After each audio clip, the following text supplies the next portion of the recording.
just so I can share my screen.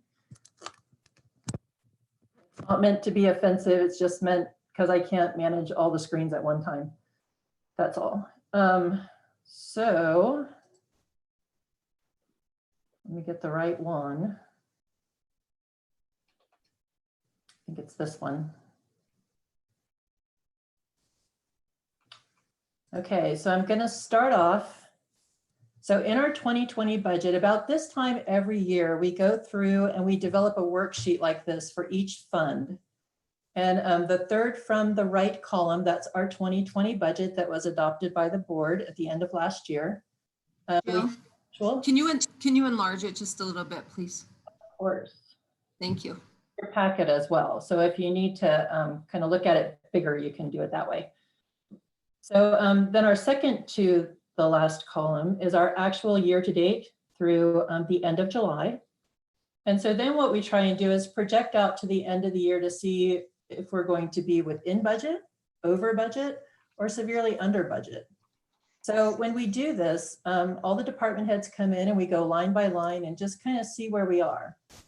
So after doing this exercise, what we discovered is the water wastewater fund is estimated to exceed budget on expenditures by approximately $358,000.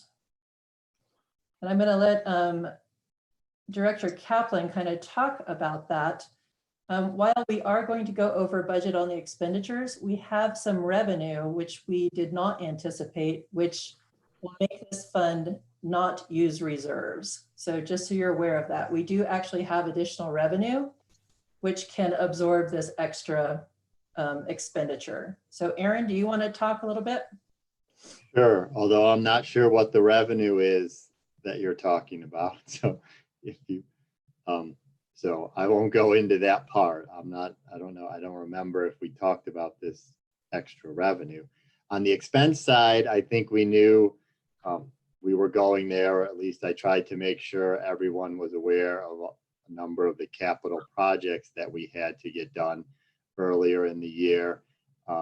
Maybe it was before this board was elected and it was the previous board, but one we did talk about, which we just finished, the water line in 3rd Avenue, which was $65,000. We had come before to, I'll start with some of the capital projects. There are some other things that are over budget, but the capital projects being the 2 sewer projects we still have to do, which were at Miley and 5th, and then at 5th, right before the Steamboat Valley curve.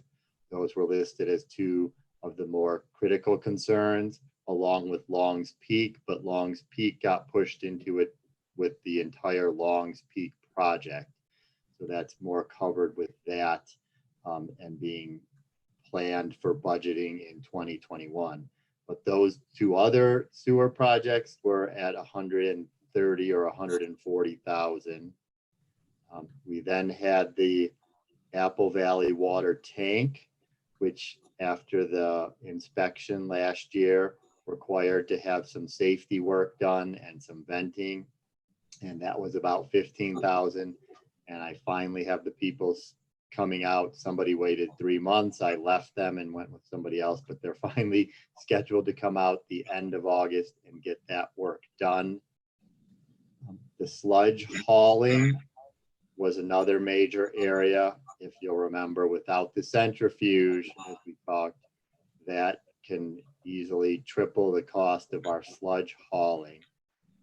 So I could do, Jill, since you have the screen up, can you scroll up a little bit to this where the sludge hauling was? Right, we were projecting that now to be at about 110,000 instead of the 30,000 that was there.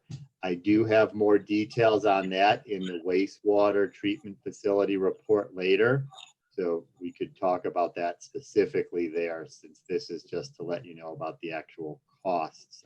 And they are back down now with the centrifuge back in place, but we had already spent $50,000 on that in the first 3 months.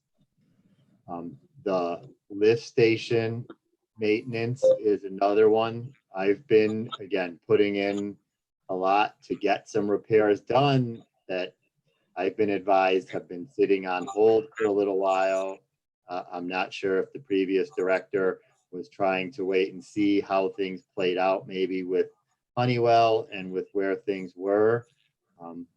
But in particular, after seeing what can happen with the centrifuge and the costs that can occur without getting some of these repairs done, and then finding out we have 2 parts down, and if the third one breaks, we're out of luck in an area, I have been putting in more to do the repairs.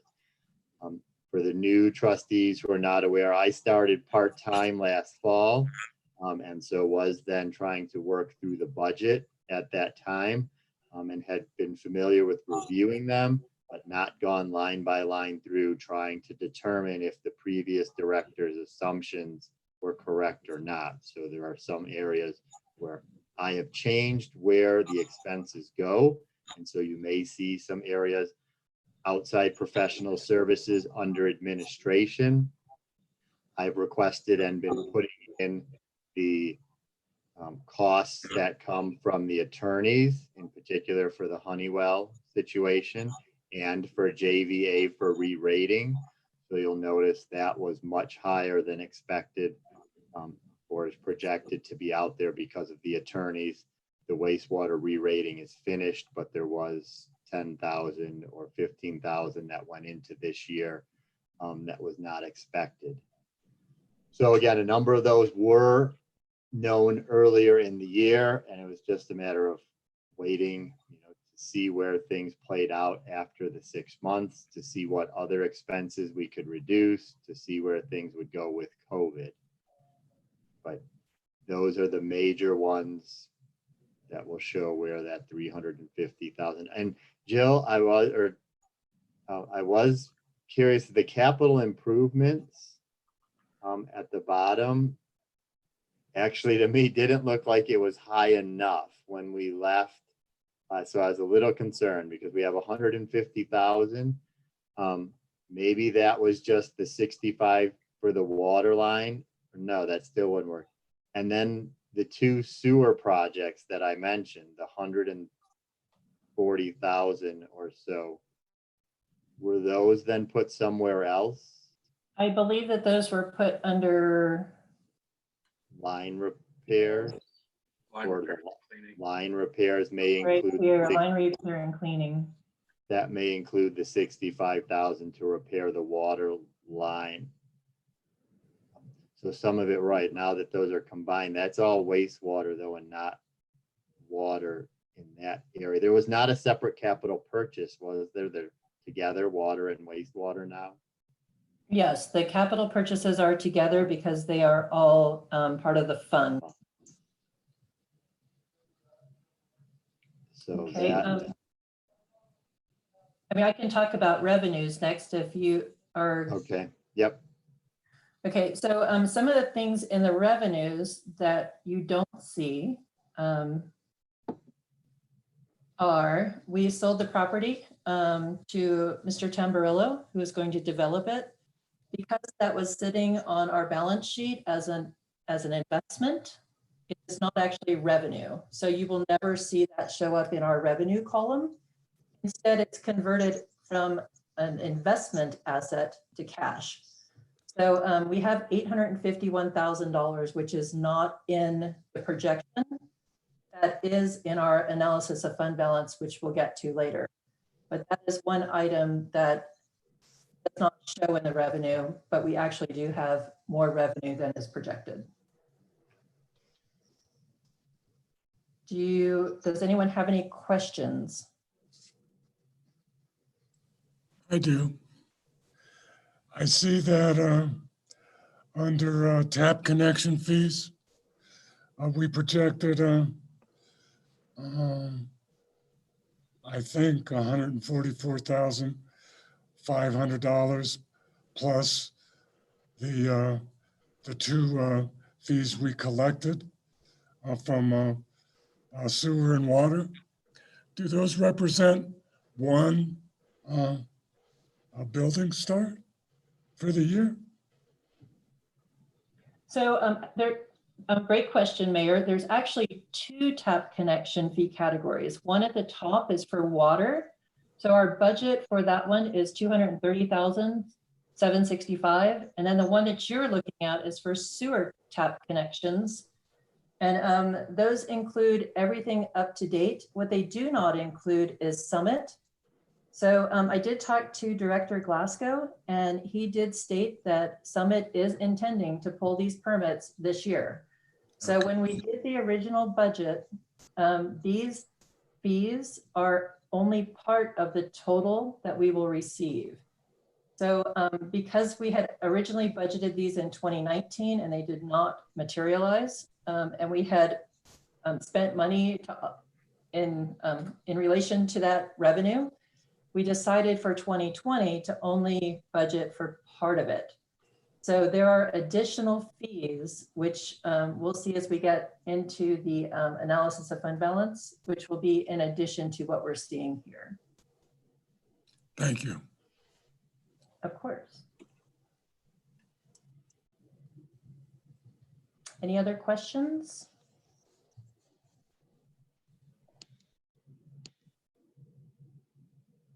Okay, what we will need to do with this overage, because it is over budget, or we're projecting it to be, we will need to do a budget amendment, which will come to the board in September, which will adjust the expenditure budget up by the $358,353. Okay, the second item, which could potentially go over budget, is our grant fund. So our grant fund is our flood recovery money. It was originally budgeted to be $5.7 million. And we've had a lot of additional funding, which has been allocated to us by CDBG-DR. If we spend all of that money this year, which we are expected to, because it's supposed to be done, and I believe at the end of December, then that will not be enough to have the budget to be within statute. So the good thing about the grant fund is it's all reimbursable. So even though we will increase the expenditure budget, we would have an offset of exactly the same amount of revenue. So it's a net zero. Any questions or concerns on that? Okay, I'm going to jump into. Excuse me, Jill. Oh, of course. In regard to the budget amendment that we'll have to make, obviously we'll receive the amounts and for what they are, for what the budget is being amended for. Is that correct? That is correct. I will give you a staff memo that me and Aaron will work together on, and it will outline what budget categories are changing. Okay. Then you'll actually have on the budget amendment Excel spreadsheet, you'll actually have the original budget, what we're amending it by, with the final number. And if I assume that, do I assume correctly that amount will come out of reserves? No, so we actually have additional revenue that will offset that amount of money. Okay, thank you. Of course. Okay, my next thing that I want to kind of delve in a little bit is COVID. So as you guys are all aware, we've seen this spreadsheet several times. We keep updating it each month just to make sure that we are still understanding the potential impact to our budget for 2020. This is the general fund. The general fund, we are looking at an 11% reduction projected for sales tax. And then we also have the parks fund. We are expecting a 16% reduction in sales tax for the parks fund. The great thing about this is, if there is a great thing about this, is we have reduced expenditures in preparation for this. So we knew it was coming. So this is what we're projecting, and we actually have the expenditures reduced enough where this will not cause our general fund or our parks and recreation fund to use any reserves.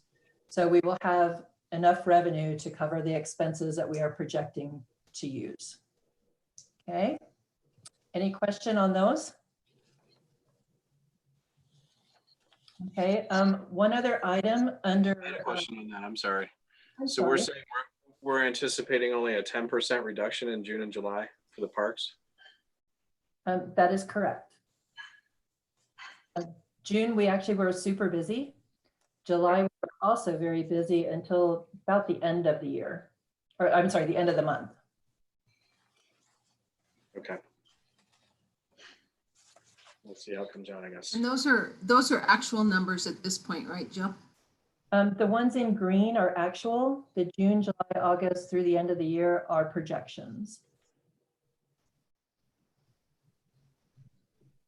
Thank you. Of course. Any other questions? Okay. The next thing I want to talk about is the COVID Relief Fund. So we are getting the grant from the CARES Act. We are looking at about $92,000, and it's a little bit more than that. And it's to offset COVID expenses. So to date, we've spent approximately $20,000. We do not have in that number the sheriff that we asked to help us out a little bit with the parks. So we will have a more expenditure than that. We will also have probably some supplies through the end of the year, but it should not be significant.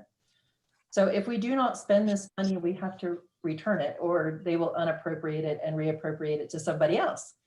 So, and Victoria, you can kind of help me with this one. What do you guys want to do with that money that we may have extra of? What I'd like to add about this is we had a call on Friday afternoon with the rest of the partners in Boulder County. We are still waiting for direction on how, if and how we can grant it to our business community. What they are saying is that it seems to be that people are more palatable to award it to nonprofit organizations than to for-profit. And so they have not received guidance yet on how we can apply it to small business for-profit. We have gotten a couple examples of nonprofit, but as of Friday, we still have no guidance, and we need to have a policy in place by the end of September. So I have it on our next agenda to bring forward policies. And, but at this point, the only approved granting is nonprofits. Trustee Rogan. Yeah, thank you. So, so I have a question. Is it possible to provide a grant to a nonprofit who would then provide a grant to a small business? Probably, as long as they have a program already set up, or if they draft something that's specific to COVID, it would probably be fine. But apparently there are some hiccups up above them at the federal level of granting to for-profit businesses, because it's been a little abused already with large for-profit businesses instead of small, 10 employees and less kind of groups. So it's going to some mega corporations out there, and there's some pushback on that, of course. So unless they can get our delegate back in there and get this worked out in the next couple of weeks, our only option may be nonprofit. Okay, so so then it sounds like what we need to do is think about, if that's the case and we cannot do grants out of this fund, what do we spend the money on, right? Yeah, and it has to be, and there's quite a list. And so I've put it on the September 8th agenda as a full business item. Okay. As part of that list, is testing part of that list? If you are working through an approved testing agency, right now it's only at the county levels. Okay. Unless you're one of the big 5 suburbs, they have testing ability within them. Okay, thanks. But ours is supposed to be done through Boulder County Public Health. Okay. But we can do it even on, I did throw out a couple ideas that some of our staff threw out that I hadn't thought about. One was upgrading our building permit system to be remote buying the software you need to be able to allow people to continue that off-site. You can do software for community engagement, for like our comp plan. If we can say we have a community engagement tool that allows people to be part of the process despite being remote. So we're trying to get creative, come up with some ideas. And then if we want to partner with a nonprofit, right now we have LEAF. We could also do something in regard to transportation or aging groups, but again, most of those are run through the county. So whatever we don't spend will go back into the county pot. But I hope to get more direction. Can we get the list of the suggestions or the list that you mentioned? Sure. As soon as we could, that'd be great. Yeah, I'll get you the list of eligible expenses and then some of the ideas we've come up with. Something else to remember is this is federal dollars. So federal rules apply to spending this money. So procurement, and if we have large expenses, do we need to go out for RFP? That kind of, just factor that into your timeline as we're thinking about how to spend the money. Yeah, so what they're saying is those initial supplies we bought, if they were under $5,000, we did not have to competitively bid those because everyone was just buying what we could find. At the time, you couldn't get enough quotes. So those are probably not a problem, but anything moving forward, we will have to competitively bid. And that's a good 4 to 6 weeks of lead time to do that. I know, and then spend it by December. So Where are our supplies at the moment? How long do you feel they will last? I had asked staff to purchase enough supplies to get us through this year, anticipating a potential surge in September and October. So they're telling me we're fine, but I think we can do another inventory probably of the business community and see what else we need to get. Okay, I think we should, so that we're prepared. And if the lag time is that long, we should be on top of that. Mayor, Pro Tem, did you have a question? Jill, it's Kim. I had wanted to let people know that we did order more masks last week. I think we got 1,000 more delivered. They come in packs of 50, prepping for fall. Great, thank you, Kim. Okay, and then any other things on COVID? Questions, concerns? Okay, the final thing that I wanted to discuss this evening is to get some kind of priorities from the board as far as what you would like to do over the next, many years. So this list, I'm going to start here. This list is a combination of all of the different plans that we have. So we have a water plan, and we have a sewer plan, and we have a wastewater plan. So, or I'm sorry, a stormwater plan. So we've got a lot of different plans, and it was hard to come up with a comprehensive list to kind of figure out how can we plan for these. So these are not little dollar items. These are large projects that could potentially span years. So if we want to look at funding these to save small amounts of money over time, unfortunately, you never get ahead of it. So we might want to think about doing financing. We might want to think about bonding. We might want to think about a lot of different ways that we can look for money to complete these projects and get our capital improvements done. So this is where I want to start the conversation. This is not a list that is never going to change. I mean, some of these things may have been done, maybe not. So, I mean, this is just a starting point. I would like to look at developing a 5-year capital budget plan so that we can plan for the money that we need to get these projects done. So I sent this out to everybody. I was hoping you had a chance to look at it. And what I would like to do tonight, if you guys are comfortable with it, is at least get these into 3 different categories. And the categories that I would like to look at is a 1 to 2 years that we want to do a project, a 3 to 4 years, or a 5 years and beyond. So as you think about what your priorities are, which of these projects would you like to see done in the next 1 to 2 years?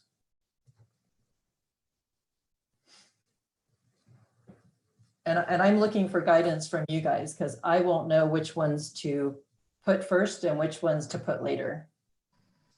So Jill, would you be able to pull up your worksheet, the next one with the landscape view, that we could just look at those and put them into those buckets initially? Yes. Or if the board would prefer staff take the first stab at that, but I think it's your whole next worksheet. Go ahead. Actually, Because I there think may be some that, like you mentioned, we would already have done. There were a couple in there, I thought. And then ones that are still a priority or may have changed since a lot of them are in the utilities area. Okay, let me pull up the worksheet that, this is the one off of the packet.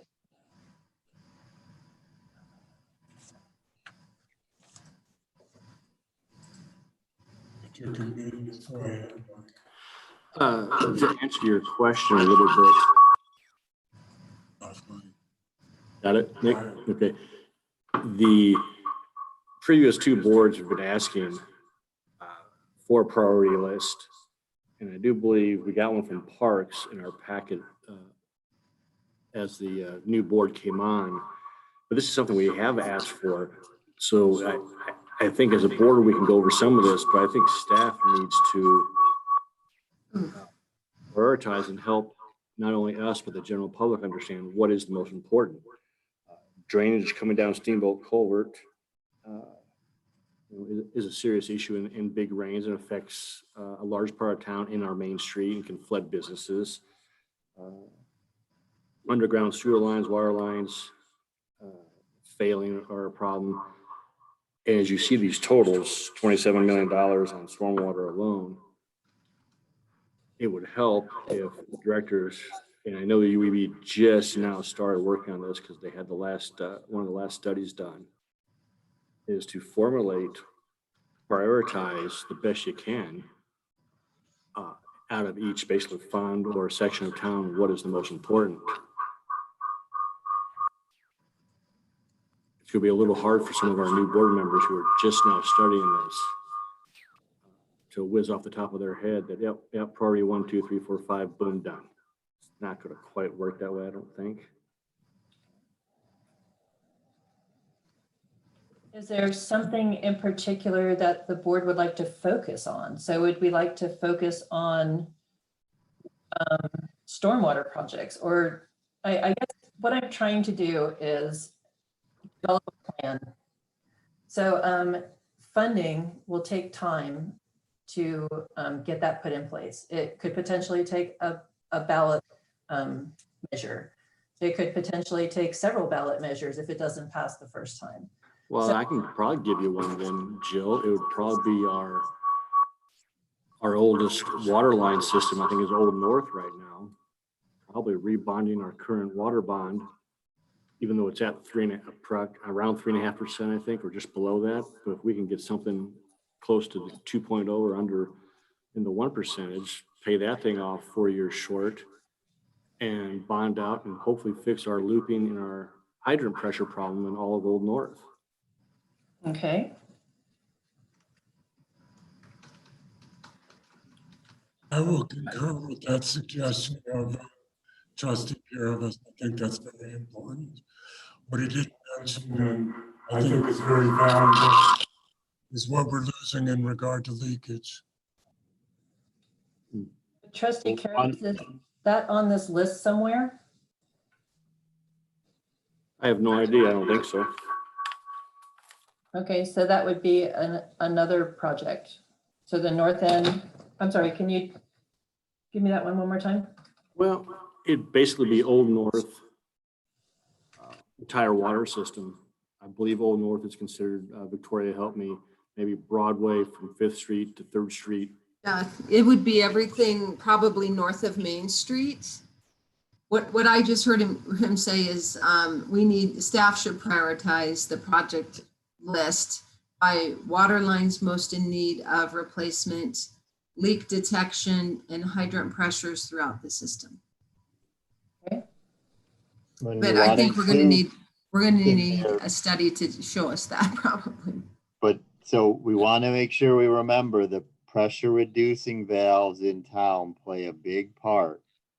And that's where I'm focused now. I just had someone out today finally because we have 2 different types and the guy who came out to do the other type couldn't do the second type.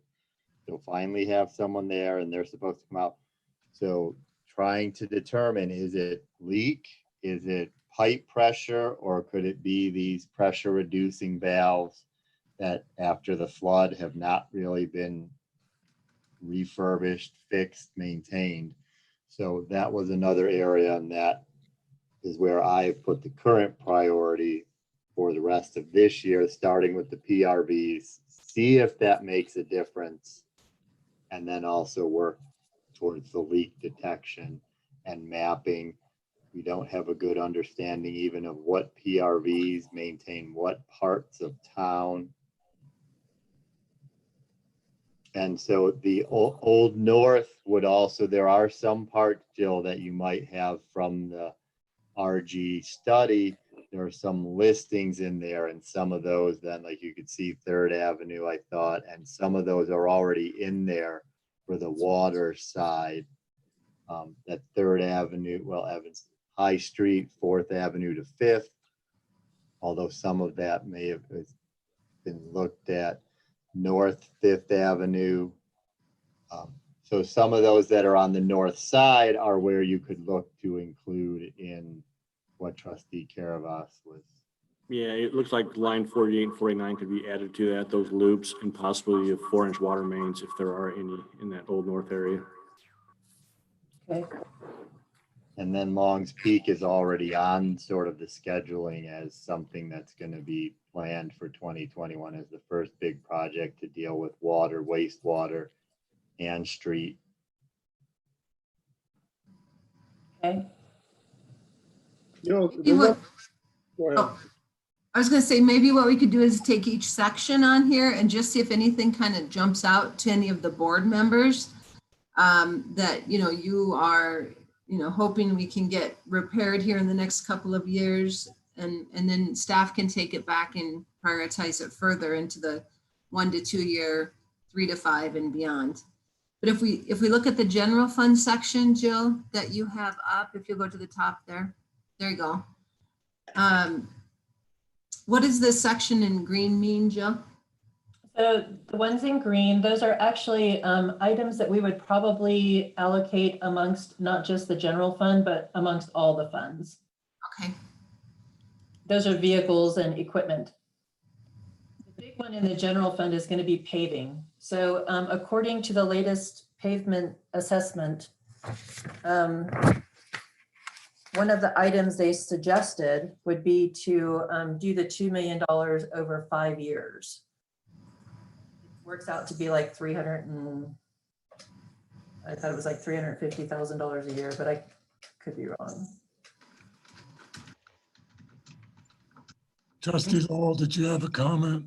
Yeah, because we've had some discussion at these meetings about the improper bedding on the main water line going out to the tank on Apple Valley. Where is that reflected in these capital project priorities? So I may not have it in here. So these are coming from the studies that have been done over the last couple of years. And these are the capital projects that were developed out of that study. So there could be additional items that are not on this list. Well, that seems like, to me at least, that seems like the most critical one. If we have a problem with the main feed going out to the tank on Apple Valley, if that goes down, then we are SOL. So can Director Kaplan shed some light on that? Sure. So I did put that into the CDBG surveys that I had shown once before of something that we wanted to take a look into, and try to find out exactly what the cost would be. Trying to determine how bad it is gets a little more complicated. We don't necessarily have a leak, so leak detection may not do anything there. So it's trying to find out if there are other things that could help with the bedding. How do we determine if the bedding is bad or not? It gets a little bit more complicated finding somebody what the cost would be to actually determine how bad that is. And I would point out, it is a concern, but I know Mayor Pro Tem Browning also had mentioned that as if that goes down, but we did have the Apple Valley tank got struck by lightning, and actually the electronics that take care of it, the surge suppressor fried, and we had no pump for over a week. Actually, just before the people started talking about the brown water at one point, that was when it got turned back on. So the high pressure station out east can take care of everything, just as a more an assurance that is not absolute critical, that things will function without it. You want both of them, but we have the tank on the west end pushing water into town. We have pumps on the east end pushing things into town. But again, it is something then that's in the list, and it's not in here. It hadn't been in a study. Talk to the engineers. I can try to pull up the numbers that were estimated without having someone come out. Again, we're dealing then with Boulder County roads, and that adds to some of the permitting and complexities and their requirements. Hey, thanks for that insight. At least as far as I'm concerned, the priority should be the leaking water lines and the old and leaking wastewater lines. The stormwater plant looks great, but that is a huge price tag. I would put the potable water and sewer pipes, I'd put that at the top. And I assume under the wastewater listing that we have here, is that in order of priority, starting with like North Old Town alleys and going down to High Street? Is there some priority in that, or are they just listed?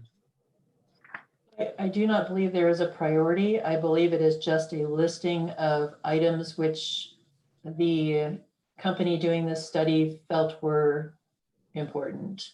Okay, so I guess I'd like to see which of those are most critical, or maybe we just fold over the whole thing into a bond.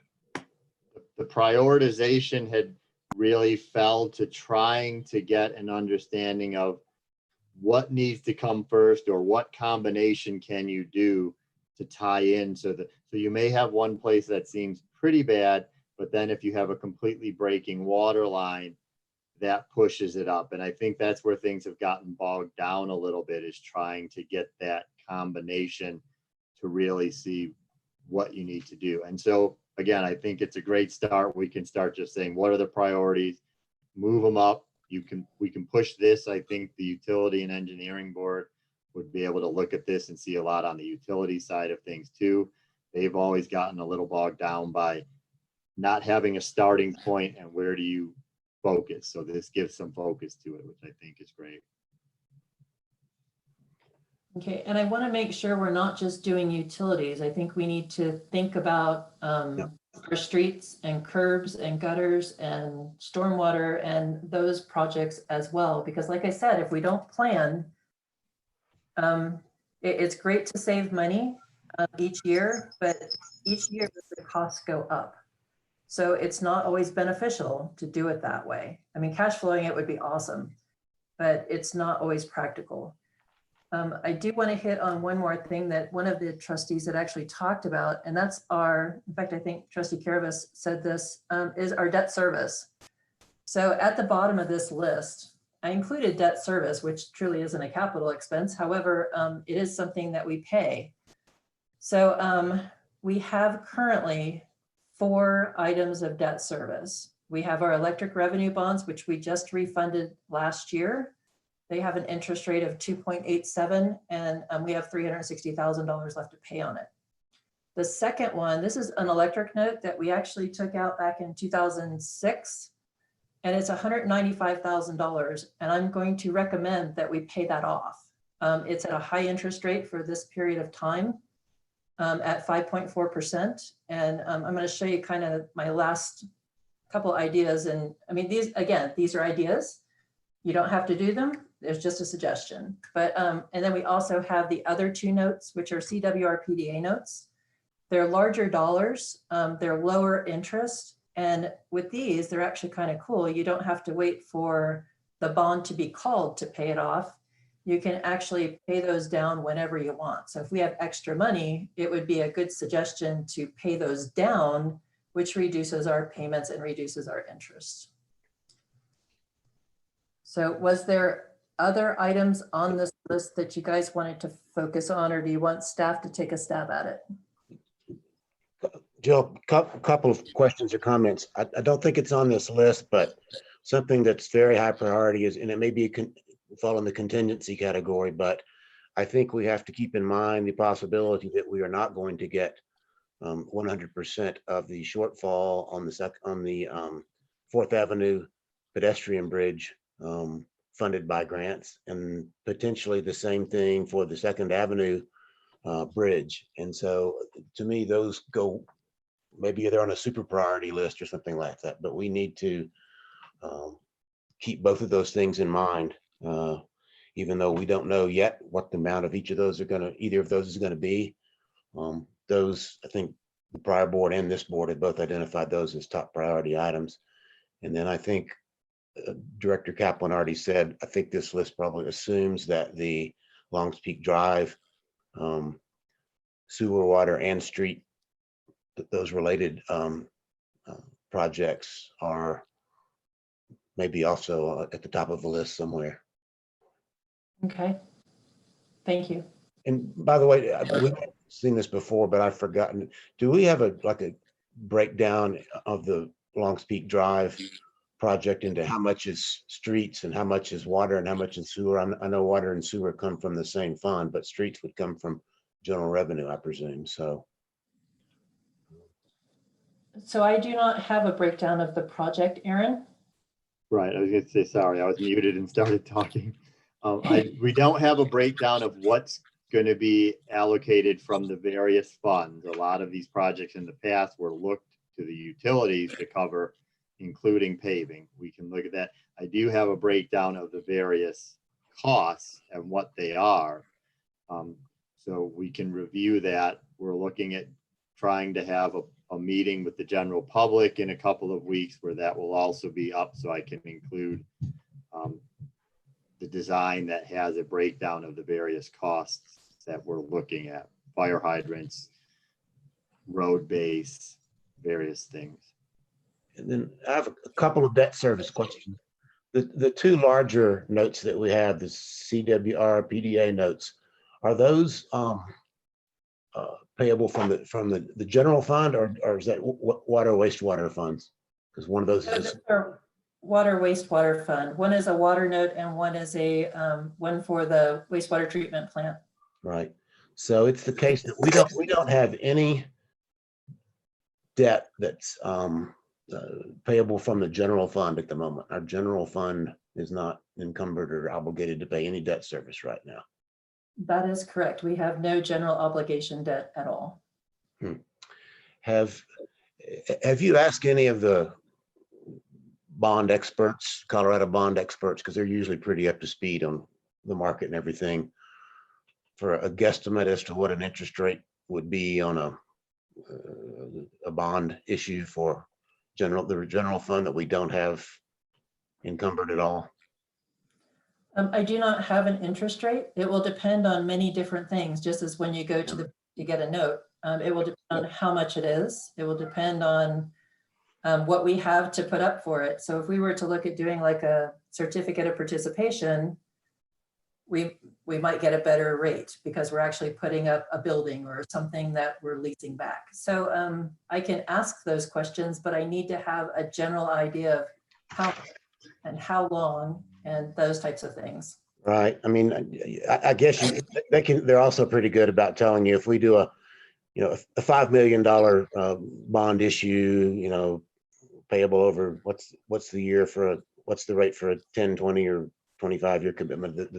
The terms are usually different than you would get on a home mortgage and that sort of thing. We did that for the library debt, and they won't commit to anything obviously, but they're pretty good at quoting off the top of their heads the different scenarios. They can give you pretty good ballpark. I'm just curious in this historically low interest rate climate, what we're looking at.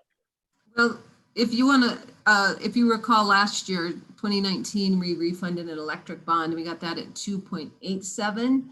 And Yep. that fund was just coming out of recovery, if you recall. Yeah. So I would expect our general fund would be able to get a lesser interest rate than that. Yeah, I think so too. I'm just curious, and there's a couple of mortgage banking firms in Colorado that are pretty good about Sure. giving you estimates. Yeah, if we want to take a look as we go through this process a little further, what kind of number we're talking about, we can start asking around. That bond was only what, 360,000. So Right. if we're talking millions, it's going to be much different. Yep. So let's kind of talk about some of the different funding options. So do we have kind of the priorities that we think are what you guys are looking for in this list? I mean, we can have staff look at it harder and put it into buckets and bring it back to the board. Yeah, I'd like to add something if I might, before we talk about funding sources. So I think it's great to have a list and it's great to have priorities. I also think that it would maybe move the process along a little bit easier if the board were to provide some criteria for prioritizing these projects. And so to me, health and safety is top priority. The detail, but I don't have a lot of information about the details of some of these projects. So for example, the HVAC system at Town Hall, I don't know whether that's something that would be great to replace for efficiency reasons or whether it's on its last leg and it might break in the middle of winter. So what if the board agrees, what I might like to see is prioritization by health and safety issues, and then those projects put into those three buckets of 1 to 2 years, 3 to 4 years, and 5+ years. I think that might be helpful. That's a great suggestion. Is there any other criteria that you all want us to look at beyond that? Yeah, I think I'd like to see, are they costing it operationally, operational costs or impacts? If we are leaking water or if the old meters were undercharging people, those types of things, the economic impact of that. Great suggestion. And then also the priority, because, I'm with you, Jill. I'm sorry, Finance Director. I would really like to see the roads paved, but at the same time, not if I have to rip them all up to put in new sewer lines. So, there's some kind of prioritization of, let's not plow Third Avenue, let's not pave Third Avenue before we fix the drainage on it and the stormwater on it. So I don't know, we can't build a Venn diagram of all of that, I'm sure, or some kind of a flow chart of all of that, but some type of prioritization, or we need to do this before that would be great. Thank you. And I think Director Kaplan has got that on his radar already, trying to pull everything together to make sure that we are doing it efficiently.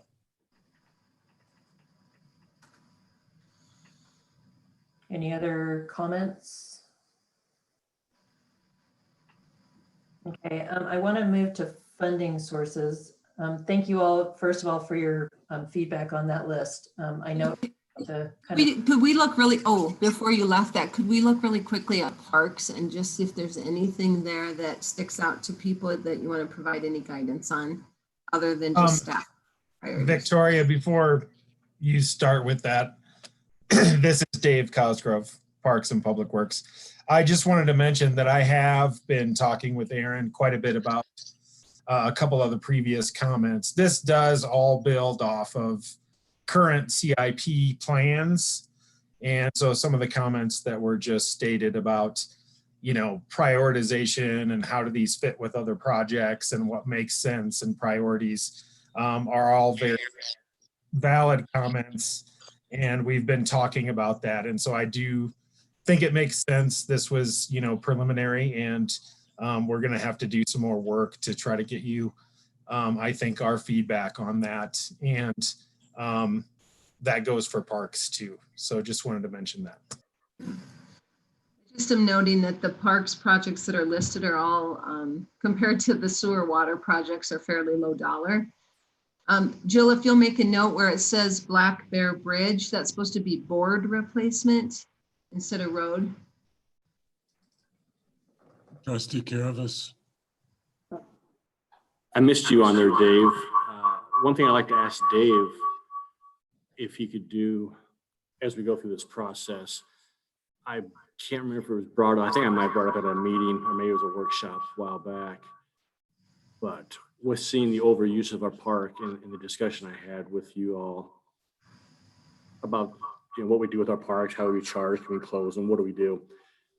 Looking at, of course, it's because you have to spend capital to do it, but adding our tent camping and RV camping, taking away some parking to do that, to help increase revenues. I would assume you're fairly aware with your the booklets that can tell you just basic costs. What would our capital outlay be, and what time cost to recover that if we added 2, 3, 4, 5 more RV parking spots, 10, 15 additional camping spots, eating up some of the grounds that we have to take care of for those new camping areas along the river. Because as my walkthroughs here lately, I've received quite a few compliments how much better it is this past month and a half at the park tent camping compared to last year and the year before, people who've been visiting here. So just a quick, how much do we spend to make more, and what that payout or timeline is, if you could, Dave. I mean, nothing specific, just hopefully, you know, you'll back the envelope, kind of throw it out there for us. Yeah, staff has already started some internal conversations on running models for both parking and camping revenues, as well as revenues for shelters and other reservations. So okay, perfect. Yep, we'll be bringing that stuff through the budget process. Thank you. okay, any other comments? Okay, so I want to talk a little bit about funding sources. And the first thing I want to look at, actually, if I can get the right picture for you, it's that one. Okay. We've talked a little bit about what do we have in reserves. So this would be our first thing that we would look at as far as funding different projects. So like I said, we went through and we did this process of trying to figure out where are we going to be at year end. So this chart actually projects hopefully where we're going to be at the end of 2020. So the first blue box, and I can make it bigger if it's too small. So the first blue box has our actual year-end numbers, and that number from 2019 is off our audited financial statements. So that's where we ended with unassigned fund balance. So this is money that's available to spend. So in our projections, that's our revenue and expense projections. This one is actually different than what you guys had in your packet, and I apologize for that, but me and Aaron didn't have time to go through the water wastewater fund till right at the end. So the expense number for the water wastewater fund is now in this slide matching what we had for the projection. But everything else is correct. So when we look at the end of this and where we're projecting to end 2020, if we take out our 3 months of expenditures, which is something that we don't spend ever, we keep that for just in case, we actually do have extra money in all of the funds that we can spend or that we can allocate to spending. So in the general fund, we have $280,000. And you guys can read it. I don't need to read it for you. A couple of things that you need to know about this list. So at the end of 2020, we will have $400,000 restricted for flood ineligible expenses, 300,000 in the general fund and 100,000 in parks. So when we do the 2021 budget, we're going to look at putting $200,000 more toward flood ineligible expenses. And I'm going to recommend, because a lot of our stuff has been coming out of the Parks Fund for Bone Park, that we actually do that restriction out of the Parks and Recreation Fund, which has a lot of extra money. It has approximately $810,000 is where we're looking at ending the year. So it's, again, just a suggestion, but that's what I would like to do. Then also in our numbers, when we were doing the projections, as I said, the sale of the Longmont property to Mr. Tamburello is not in revenue because it's not revenue. It's just an exchange of an asset. It was an investment. We made it into cash. We cashed in our investment. So there's $851,000, which is now added into the revenue number on the Water and Sanitation Fund. In addition to that, we have more money, which we are expecting from Summit. Like I said a little bit earlier, we only budgeted for a small portion, not knowing whether we would get that money this year or not. So these numbers on note 4 are actually added into the revenue numbers up above. And then finally, these estimates are just estimates that are based on what we know as of today. So they can definitely change. But this is where we're looking at having some additional money that we can use for some of these projects. So this would be cash flowing things. Remember our conservation trust money, we have $159,000 sitting there. That can be used for anything parks related, parks, trails, that type of thing. So if we're looking at doing some parks projects, that money would be available. So these are potential funding sources for things for 2021. Questions or concerns on that? Jill, I have a question. Yes. So with your number 2 statement, we're going to need to add 200,000 more to the general fund restricted fund. So we only have 80,000 available for spending. Is that correct? So that's what I was saying. Rather than restrict it in the general fund, I'm going to recommend we restrict that in the parks fund because we do have a lot of parks expenses, which are flood related. So you're going to do the whole 400,000 there. Actually, we don't do 400,000 or we haven't. I mean, we could, but we typically only do 200,000. And we would do the $200,000 restriction in 2021 in the parks fund. I'm sorry, I wasn't reading that right.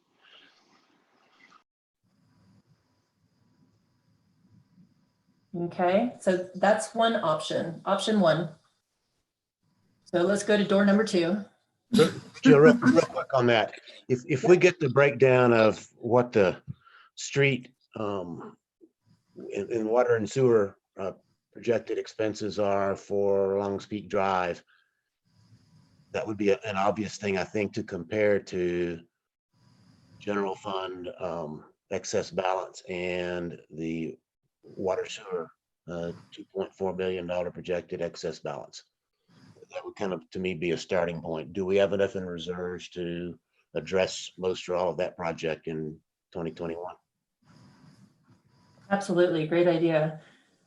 Typically, when we look at doing a water sewer line replacement, because you have to cut the street to get to the water sewer line, then the the street repairs would be part of the project in the water and sewer fund. Oh, okay. Good to know. Okay. So let's kind of look at some other funding options. See if I can find the right. Okay, it's hidden above. That's debt service. Okay, so here's some options for funding. And again, some of these take some time because you as trustees will need to sell this to the citizens. So if we want the funding to come from tourism, we could look at doing a sales tax increase. If we were to do a 0.5%, that would take us up to 4% in sales tax. We would generate about $173,000 worth of revenue. So this would be general fund and parks revenue. Or actually, if we didn't want to push any more to parks, we could have that all be general fund revenue. So that could help fund our streets or curb and gutter or things like that. Actually, I think curb and gutter comes out of stormwater, doesn't it? Yeah, but sidewalks is another topic we need to add to that list. Okay, so that's an option. Again, this is a ballot measure, so it would be something we could sell to the citizens. So we could also look at each year, the state allows us to increase our property tax by 5.5% up to the voter approved mill levy, which we are still currently under. If we were to do this each year, it would generate about $40,000 each year that we could allocate to doing their government fund projects. So it'd be streets and sidewalks. This one impacts these citizens very much so. So their property taxes are going to go up. We would just allocate it to fund some capital projects. It's small dollars though when we're looking at big projects. So we could look at doing a rate study. I think we've done the last one in 2016 for our utilities. Do we need to increase our rates? I know that the UEB has looked at this. I think that we need to make sure, especially as we're nearing build out, that we are including our capital in our rates. Otherwise, we won't have any money to do that. So just some thoughts. Next one, we could do grant funding through DOLA. So DOLA actually has a really cool program. I don't know how much money they have in it, but sometimes they will fund projects up to 50%. So we could look at that as well. I believe they do it 3 times a year. We could look at cash flowing projects, which is what our list just looked at. And we could look at allocating the unbudgeted summit fees to capital projects. So we already have the money for part of it in the budget. That's already being spent on our current budgeted expenditures, but our additional amount of money we could actually use for our capital projects. So that's kind of just some general ideas. And then if we look at financing, we can look at doing a bond issue. We can look at doing revenue bonds. We could look at GO bonds, just like Mayor Pro Tem Browning had talked about. These are things though that the voters would have to approve. So we have to put it on a ballot. And we have to make sure that the people are willing to do that. We can look at a COPS. The nice thing about a certificate of participation is it does not require any kind of vote by the citizens. This is something that we would, it's called a lease, actually. We're leasing our buildings back to ourselves to get money to pay for projects. They typically need to be capital in nature. And we have a brand new public works building out there that is worth some money that we could do a COPS probably on. So just something to think about. Again, this wouldn't be a utility fund. This would be general fund money or parks fund if we wanted to do it that way. Loans, we could look at CWRPDA. Again, those could be for utilities and most of them are because that's a water association. And then grants, we could look at grants. Grants are not typically large dollars. Some of them are, but not all of them. And they're competitive. So we would have to get a good grant writer. If you know somebody, let me know. But these are, again, just some ideas. They take some planning though. They're not something we can say tomorrow, we're gonna do this. We would need to plan to get things on the ballot. We would need to plan how much money do we need? And this is the whole purpose of this long-term capital projects plan.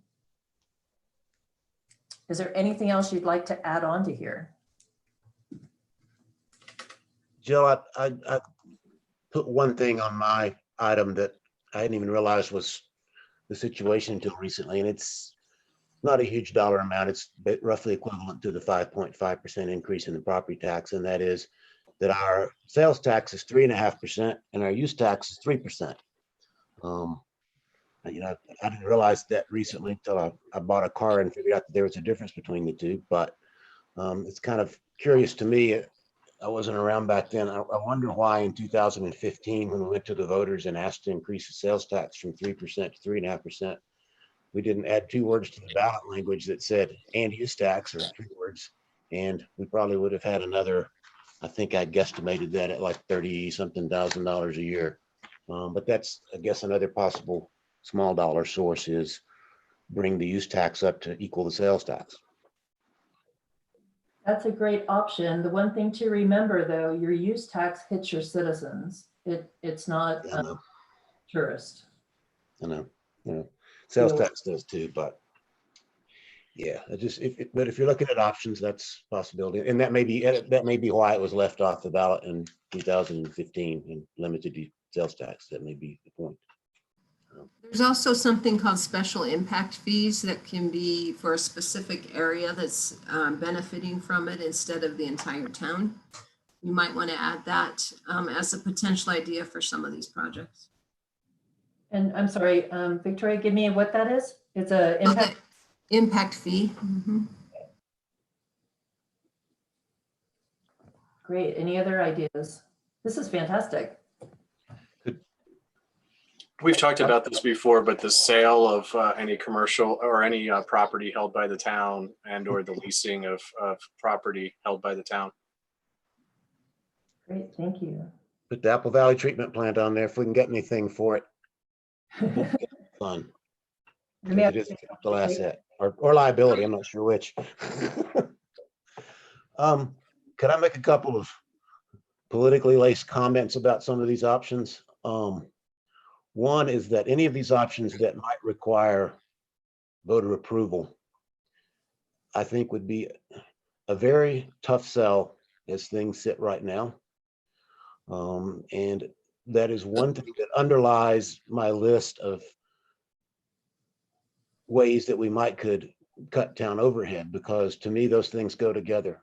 I think unless the citizens of this town, the voters of this town, can be convinced that the town is running a lean and mean operation and has eliminated all unnecessary, non-essential positions and has cut its overhead, I think you'll have a very, very difficult time getting voters to approve a tax increase. It's always hard to get voters to approve tax increases. But I think we're going to be in a recession for a number of years. We just approved a sales tax hike in 2015. If we added a 1/2 cent sales tax, we're going to be in excess of most other places in Boulder County, and that's going to be a tough sell. The flip side of that is, what about certificates of participation? Looked at from one perspective, those are easier for towns to do. You don't have to go to the voters. Looked at from a political perspective, those give some people heartburn that you're doing an end run around the Tabor requirements. I'll be the first to acknowledge that Tabor needs reform, causes great hardships for state, local, and county governments in Colorado. But if you're looking to try to raise a significant amount of, borrow a significant amount of money without going to the voters, that's going to be a hot potato in Lyons. And you shouldn't assume that all town board members would be in favor of that, because I know one who's not, and that's me. I think the way to get new debt approved is to go to the voters and say, we really need to issue new debt, borrow some money to do these specific projects. And I've got a problem with the whole cops end run around the Tabor requirement. So those are my thoughts.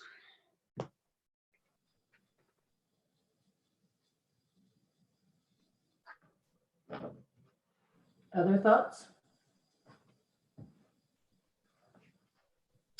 So just a really quick thing. So the town of Berthoud actually did a COPS and kind of went around the voters, and the voters came back and almost took that power away. So just, it is a hot political item, so just be aware of that. Yep. Trustee Watt, did you have something? No. Okay, and then the last thing that I wanted to talk about is debt service. in that first list of all the capital projects, I had that one highlighted. The 2006 electric revenue note. And the reason why I had it highlighted, because we made our payment on that in August. So the balance on that note as of today is actually 171,342. If the town used the additional money from Summit that's not in the budget of that 130, plus if they were to think about what their payment would be in 2021, which is that 34,000, the amount that you would need to pay off would be the principal plus half a year's worth of interest. The additional amount of money we would need in the 2021 budget would be $11,000 and it would be gone.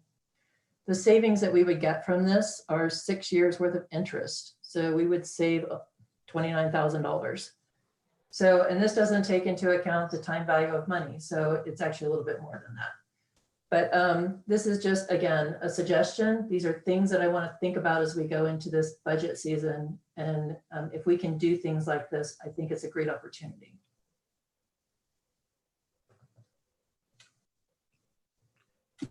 I think that suggestion is certainly worth considering. I think it's a good idea. Something else to think about is, as Mayor Pro Tem Browning was talking about, saving money or reducing expenses. We pay $750,000 every year in our debt service. So if we had no debt service, we could put that money towards something else.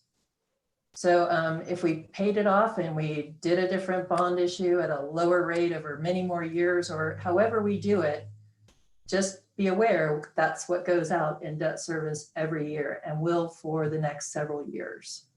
Of course, there's not too much to be saved on the largest note, the sewer plant note, because it's at 2%. So you're not going to save debt service by refinancing that one, I don't believe. And I would agree. I don't think we would get a lower interest rate. It would be more of a payoff kind of situation where we could then take that money in future years and do something else. What is the interest rate on the water bond? Director Johnson? The two notes that we have, let me kind of go back to there. They're here at the bottom. So the two notes that we have, the water note is going to be at 3.03%. It's not going to mature until 2024, so we'll pay on that one for a little bit longer. The one that's the longest one out, we actually got a kind of a split interest rate. There's a green portion of building the wastewater treatment plant. So that green portion is at 0%. And then 3.2 million of the note is at 2%. So that's actually a pretty good deal. So it's a combination. When you gave me that sheet, it's not just the interest rate. What was the other cost? What was it called? It was the service. It's what they charge us to service the note. That was a substantial cost also, Finance Director Johnson, isn't it? It is. It's built into the payment. So yes, there's a principal interest, and then there's another piece to it that, yes, is part of the note payment. So that savings would be above the interest savings that you indicate in your sheet that you provided to us? I think it's built into the whole total. I don't think that you would have savings by paying that off. I believe it's part of the initial amount of money that was lent. Okay. Is how I believe that works, but I could get you more information on that. Okay. I mean, I appreciate you bringing it forward. I know, and government's a little bit different than business. I know in business right now, cash is king. So you want to hold on to the cash, but I think in an overall scheme, I appreciate you bringing these ideas forward to us. Thank you. And cash is king, but money is cheap right now. So something to think about. Yeah. Okay, this is the end of what I had to present today. Did anybody have any follow-up questions or concerns?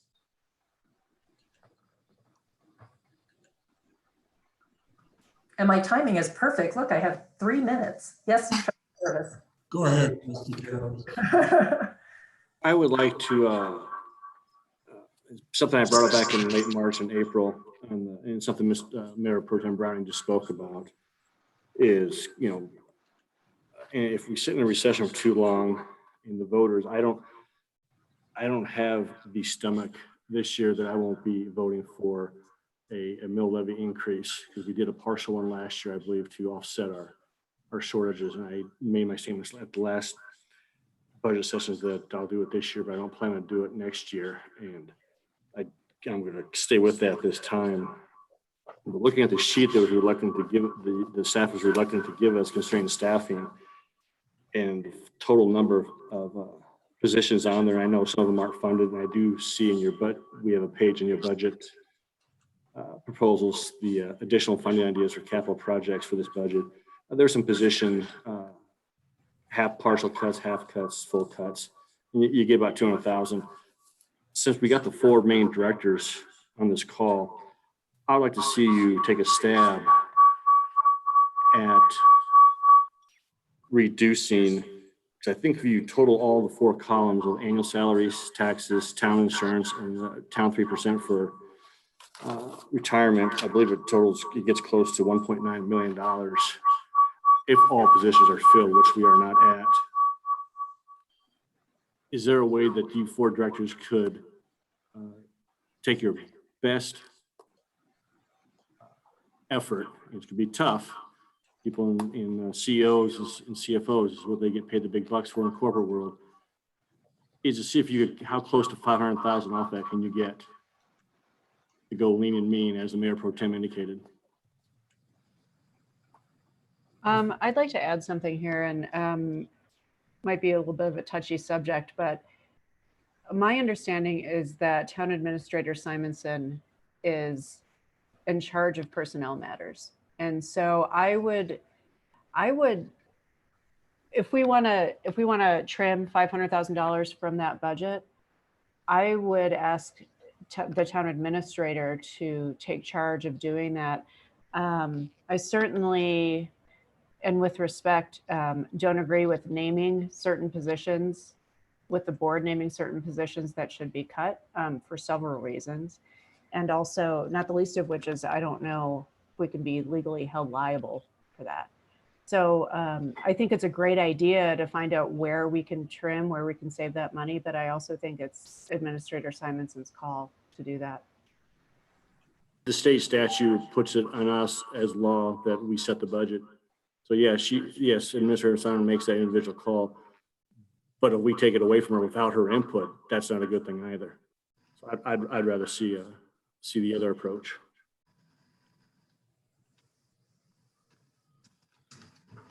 May I make a recommendation? You may. To go with both of those inputs is, if you give us a dollar amount, let us go through the budget and see where we can cut. If we believe that the positions that you do not believe are essential, if we believe they are, let us provide a justification for those positions, which you can review when we get ready to do our budget meeting kind of in October. What is correct that Trustee Rogan stated is that it's the purview of the town administrator. The Board of Trustees can say, we want to cut $250,000 from the payroll. We want to cut $275,000 from the payroll. But it is up to the town administrator to basically dictate where those cuts and where those priorities take place. That's her job. That's her responsibility. Mayor, I would chime in on that. It's really a shared responsibility of the board and the town administrator, because the board always has the option to fund any line item in a budget at zero, or a token amount if it wants to. So it needs to be a cooperative effort. And the reason I've done position by position suggestions is I simply don't think significant overhead cuts would happen without the board taking the initiative in that area. It's not been my experience, either as a citizen watching the board in prior years or since I've been on the board. I think that's the only way to make it happen, is for the board to take the initiative. And sure, there should be consultations between the board and the town staff about the import of lowering funding or eliminating funding in particular positions. But ultimately, it's the board that votes on the budget, and the board can vote up or down on any line item it wishes to.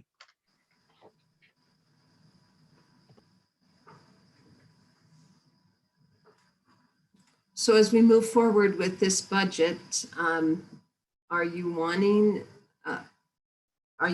us to shoot for an amount? I can tell you, in the 10 years I've been here, I've never been asked to reduce staffing. So this is the first time. Otherwise, I would have done that, Mayor Pro Tem Browning. But a 25% cut in budget for staffing is significant, and we will lose people. My staff already have full plates. I'm not saying there's room to trim, but a 25% cut is pretty major. If you want to continue the same services, if we're willing to give up some services with that, then sure. But I agree with Finance Director Johnson that hopefully, if you guys want to give us some parameters in regard to cutting the budget overall, we could bring it in department by department. So for example, Mayor Pro Tem Browning had specific positions listed. I would like to be able to show what those positions have brought in grants and programs before you make that decision to cut a $23,000 staff who may have brought in $100,000 worth of grants and programs. So I would like to be able to do that as we talk through this issue. Of course, you may, Administrator Simonson.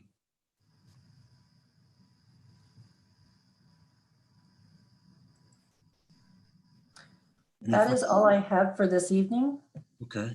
unless you guys have anything else that you would like to share. Jill, can you tell them what the next step will be based on your calendar? Oh, I'm sorry. Yes, maybe. Let me pull up the budget calendar really quickly. So currently, staff is working on each line item for their departments to figure out what they need for 2021. Have their completed department budgets back to finance by the end of the day on the 21st of August. And then me and Administrator Simonson will work together with the different department heads to see where we're at, do a preliminary review, make sure we have enough revenue to offset our expenses. And then we'll look at giving those budget adjustments, if there are any, back to department heads in September, first week in September. And then I need the adjusted budgets back to me by the middle of September. If anyone on the board has a board and commission which has a budget request, I need those by that September 11th date so that we can get those into the budget for you as well. And then Administrator Simonson and myself will work with the department heads to prepare the final draft of the budget. And we will deliver that budget to the board and notice the public hearing on October 5th. So that's kind of the timeline. And I do want to, just for those who haven't been through governmental accounting or budgeting, it's the staff's responsibility, according to DOLA, to submit to the Board of Trustees a balanced budget. And then you guys are the ones who can fine tune that. But we, instead of building a zero-based budget every year, we submit a balanced one to you based on your priorities and your guidelines. And then you adjust it from that point. So it might be a little different than what you're used to doing in an independent or a private business of creating it from the bottom up. But we will have is, we will have a balanced budget to you by October, and then you get a couple months to fine tune it. Finance Director Johnson, could you please send the list that you just stated to all the board members? I know I have it in a packet, a previous packet, but I would like it sent out again just so we all have it. The calendar, is that what you mean? Yes, the calendar. Of course, I can do that. Also, I have sent to all the board members placeholders for your calendar. So it was an Outlook invite. You should have gotten quite a few of them that pertain to the board. So if you did see those, please add those to your calendar, but I'll be happy to send out the regular calendar as well. Thank you.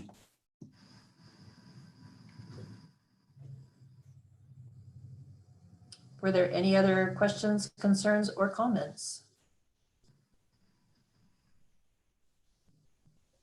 Well, Thank we could take a 5-minute break. Thank you, Finance Director Johnson, for your presentation. Excellent as always. Thank you, Mayor. Yep, thanks. See you in a bit.